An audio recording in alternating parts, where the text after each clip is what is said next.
गोरखपुर के सहजनवा विकासखंड अंतर्गत हरपुर ग्राम पंचायत में विकास कार्यों को लेकर ग्राम प्रधान मदन मुरारी गुप्ता ने बड़ा दावा किया है। उनका कहना है कि पंचायत में सड़क, नाली समेत बुनियादी सुविधाओं के अधिकांश कार्य पूरे किए जा चुके हैं। इसके साथ ही युवाओं के भविष्य को ध्यान में रखते हुए प्रतियोगी परीक्षाओं की तैयारी के लिए एक आधुनिक पुस्तकालय का भी शुभारंभ किया गया है। हरपुर ग्राम पंचायत में विकास कार्यों की समीक्षा के दौरान ग्राम प्रधान मदन मुरारी गुप्ता ने बताया कि गांव में पक्की सड़कों का निर्माण, नालियों की व्यवस्था और अन्य आवश्यक विकास कार्य तेजी से कराए गए हैं। उनका कहना है कि ग्राम पंचायत को विकास के नए मॉडल के रूप में तैयार करने का प्रयास किया जा रहा है। उन्होंने बताया कि क्षेत्र के युवाओं को बेहतर शैक्षणिक माहौल उपलब्ध कराने के उद्देश्य से प्रतियोगी परीक्षाओं की तैयारी के लिए पुस्तकालय की शुरुआत की गई है। यहाँ छात्र छात्राओं को शांत वातावरण में अध्ययन करने के साथ साथ विभिन्न प्रतियोगी परीक्षाओं की उपयोगी पुस्तकें भी उपलब्ध कराई जाएंगी। ग्राम प्रधान ने कहा कि शिक्षा और विकास दोनों ही उनकी प्राथमिकता हैं और भविष्य में भी ग्राम पंचायत में जनहित से जुड़े कार्य लगातार कराए जाते रहेंगे। लगभग सभी काम को मैंने किया है और जो मुख्यमंत्री जी की सोच है उस सोच को मैंने धरातल पर उतारा है। जैसे मुख्यमंत्री जी चाह रहे हैं कि हर बच्चे शिक्षा से वंचित न रहे। जो लोग प्रयोगात्मक परीक्षा देने जा रहे हैं, नौकरी के लिए परीक्षा देने जा रहे हैं, उनको बैठा कर और उनको लाइब्रेरी की सुविधा देकर कम पैसे में उनको पढ़ाया जाए, पढ़ने की सुविधा दी जाए। तो मैंने अपने ग्राम पंचायत में गोरक्षनाथ लाइब्रेरी का स्थापना कराया, जिसमें जो प्रयोगात्मक परीक्षा देने बच्चे जाते हैं वह आकर यहाँ पढ़ते हैं। उनका मिनिमम फीस जो रखा गया है 300 रुपये, जिससे हमारे ग्राम पंचायत की आय बढ़ी और हमारे ग्राम पंचायत की हर महीने 6000 रुपये आय बढ़ी। कितने बच्चे आ रहे हैं? 20 बच्चे। क्षमता क्या होगी? 20। अभी और क्षमता बढ़ाएंगे?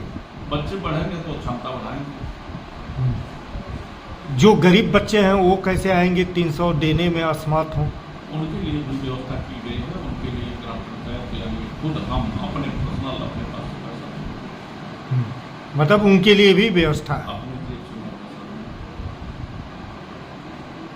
आपके यहाँ बारात घर नहीं बन पाया, जबकि आपने कहा कि मुख्यमंत्री जी ने जो भी अभी सोचा उसको मूर्त रूप आपने हरपुर में दिया है। हमारा गांव बहुत छोटा गांव है। 2011 की जनगणना में मात्र 1643 आबादी हमारे ग्राम पंचायत की। हमारे ग्राम पंचायत में कोई चक्रोट नहीं है। मेरा ग्राम पंचायत टोटल 90 बीघे में बसा हुआ है। इस नाते हमारे पास जमीन नहीं है। मैं लगा हुआ कि कहीं भी बारात घर छोटा ही बनवाएं, लेकिन बारात घर बनवाएंगे और इसी कार्यकाल में संभवतः बन जाएगा। ये उम्मीद किया जाए जो कार्यकाल बढ़े हैं। हाँ, उसी जो बढ़ा हुआ है उसी में लगे हुए हैं, उसी में हो सकता है। आपने कहा कि 90% कार्य आपके पूरे हो गए हैं। 10% में 2-3 सड़कें अभी रह गई। हाँ, 2-3 सड़कें हमारी सीसी होने से रह गई हैं। मैं सभी सड़कों को लगभग स्वीकृत किया हूँ।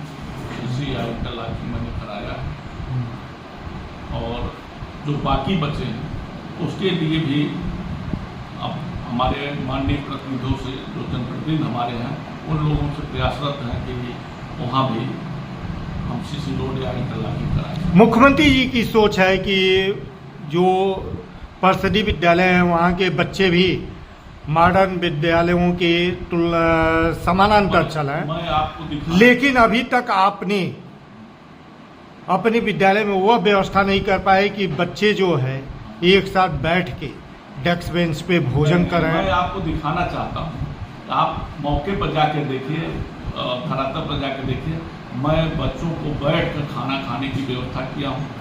मैं जिस तरीके से प्राइवेट विद्यालयों में व्यवस्था की गई है उस तरीके से हमारे सारे बच्चे कुर्सी मेज पर बैठ कर पढ़ते हैं और उसी तरीके से मैं बच्चों को MDM का जो भोजन करेंगे उनके लिए भी मैं डाइनिंग टेबल टाइप का मैंने बनवा दिया है और हो सकता है इसी महीने के लास्ट तक उसका उद्घाटन भी करा दें।